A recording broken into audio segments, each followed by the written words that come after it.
কিরে রাজু আর মিনা, তোরা আর কত ঘুমাবি? বেলা তো 10টা পার হয়ে গেছে। তোদের যে টিউশনি আছে এটা কি ভুলে গিয়েছিস? তাড়াতাড়ি উঠে পড়, তোদের বাবা জানতে পারলে কিন্তু খুব বকা বকবে। ওরে বাবা, সকাল সকাল ঘুমটা একদম ভেঙে দিল। কিরে মিনা, তুই কি প্ল্যানটা ভুলে গিয়েছিস? আজকে তো আমাদের টিউশনে ফাঁকি দিয়ে টিনাদের বাসায় যাওয়ার কথা। হ্যাঁ, আমি তো একদম ভুলে গিয়েছিলাম ভাই। চল চল আমরা তাড়াতাড়ি রেডি হয়ে চলে যাই। আজকে তো খুব মজা হবে, আমরা অনেকক্ষণ আড্ডা দিব। টিনাদের বাড়ির পাশে একটা আম গাছ আছে, ওখান থেকে আমরা আম চুরি করে খাবো। হ্যাঁ, মা জানে কোনোভাবে না বুঝতে পারে। হ্যাঁ, কি গো মিনা টিনার মা, তোমাকে চা বানানো হলো? তাড়াতাড়ি চাটা দাও, আমি একটু বাইরে আজকে আড্ডা দিব। আজকে তো অফিস নেই। হ্যাঁ, তোমার তো আড্ডা দেওয়া ছাড়া আর কোনো কাজ নেই। সারাদিন বাসায় বসে বক বক সরা থেকে বাইরেতে ঘুরে আসে অনেক ভালো। ঠিক আছে আমি চললাম। আজকে আমি আর চাটা খাবো না। মা, আমরা চললাম, আমাদের আজকে দেরি হয়ে গেছে, আমরা বাইরে কিছু খেয়ে নিব।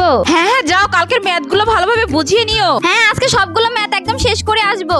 আরে রাজু মিনা কখন আসবে? ওরা কি সত্যি সত্যি আসবে নাকি আমাদের মিথ্যা বলেছে? আরে চলে আসবে, তুই কোনো টেনশন করিস না। ওরা মনে হয় এখনো ঘুম থেকে ওঠেনি। আরে তোরা আমাদের নিয়ে কি গল্প করছিস? বা আমাকে ফাঁকি দিয়ে তোদের কাছে চলে আসলাম। হ্যাঁ হ্যাঁ, এখন চল আমরা সারাদিন আজকে আড্ডা দিব।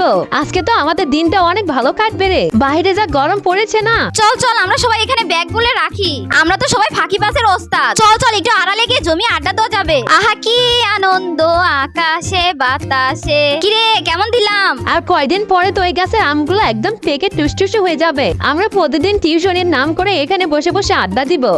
বাবারে, আজকে ম্যাথ গুলো পারিনি দেখে টিচার আমাকে কতগুলো মার মারলো রে। পা গুলো খুবই ব্যথা করছে।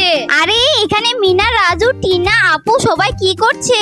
ও টিউশনের নাম করে এখানে বসে বসে আড্ডা দিচ্ছে।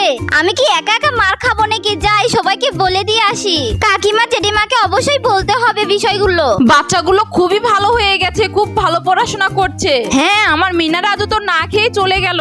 কাকিমা ও জেঠিমা, তোমরা দুজনেই আছো দেখছি। মিনা, রাজু, টিনা, বোন সবাই দেখি ওই আম বাগানে টিউশনের নাম করে আড্ডা দিচ্ছে। হ্যাঁ, কি বলিস রে ঝিনুক? আপু চলো তো, আমাদের বিষয়টা দেখতে হবে, আমরা দেখে আসি গিয়ে। আড্ডাটা কিন্তু জমি হলো, কি বলিস রে? হ্যাঁ হ্যাঁ, তা তো হবেই বটে। পড়াশোনা বাদ দিয়ে তোদের সবকিছু ঠিক হয়। তাই তো বলি যে বাচ্চারা সকাল সকাল ফোন নিয়ে পড়ে থাকে, তারা টিউশনে এত সকাল সকাল চলে যাচ্ছে কিভাবে? মা বাবা যে কত কষ্ট করে দুইটা পয়সা জমিয়ে তোদের ভবিষ্যতের আশা দেখে, আর সেই আশা তোরা এইভাবে নষ্ট করলি। তোরা এই প্রতিদান দিলি তাদের। আজকে একদম তোরা বাসায় ঢুকবি না। তোর বাবা আজকে বাসায় আসলে তোদের তো একটা ব্যবস্থা করতেই হবে। তোদের সবার হাতে একটা করে থালি ধরে দেওয়া উচিত। তোরা এখন বসে বসে ভিক্ষে করবি। আজকে যদি ঝিনুক আমাদের না বলতো তাহলে তো তোদের আমরা ধরতেই পারতাম না। ও তাইলে এসব ঝিনুক বলেছে? ঝিনুককে তো আমি আজকে ছাড়বই না।